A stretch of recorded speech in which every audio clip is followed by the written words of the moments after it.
Cider making is a simple, natural process, very similar to wine. We grow cider apples in the West Country, and they're harvested in the autumn, brought to the cider mill, where we crush and extract the juice. The juice is pumped to the fermenter, and the fermentation can then take varying amount of time depending on the type of yeast and the temperature.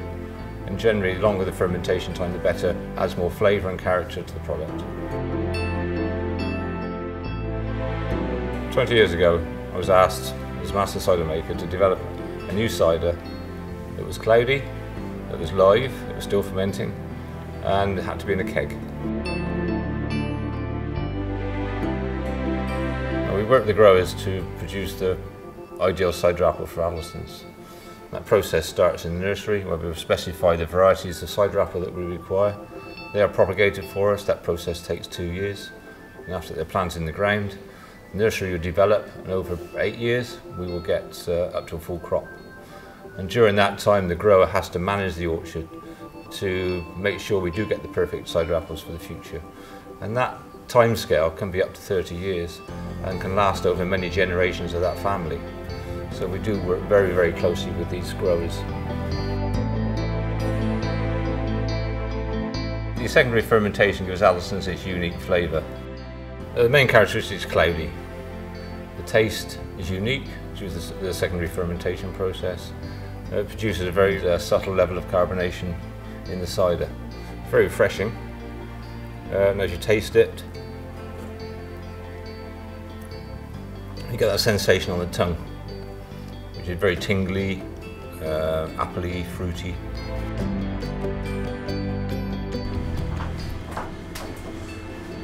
So when you receive your keg of Addlestones, place it in a well-maintained clean cellar, ideal temperature between 11 and 13 centigrade. The first operation is to vent the keg to release the excess CO2 that's built up during the secondary fermentation. And with this you'll receive a venting kit.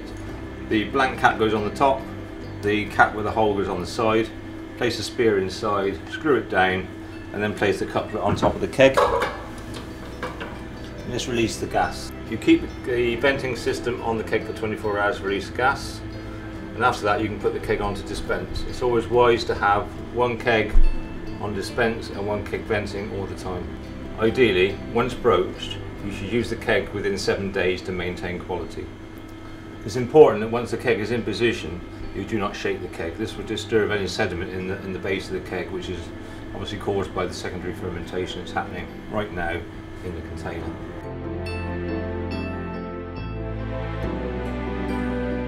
Just as a reminder, there are 2 methods of dispense for Addlestones cider. One is the hand pour, which you'll receive this type of kit for, and the other one is a standard keg dispense. And now we set the kegs up, let's go and pour the perfect pint. And now I'm going to show you how to pour the perfect pint. To always give your customers the best possible pint, always use a clean branded glass. Dispense into the glass, holding it at a slight angle, and fill to the measuring line at the top of the glass.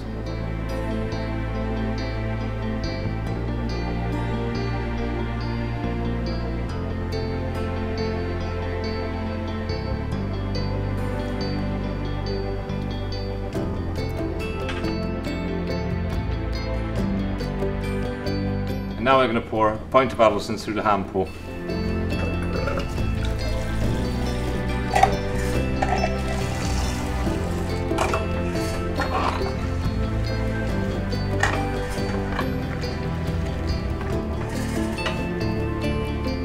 There you go, another perfect pint of Addlestones. And remember, Addlestones, twice fermented, never filtered, as it should be.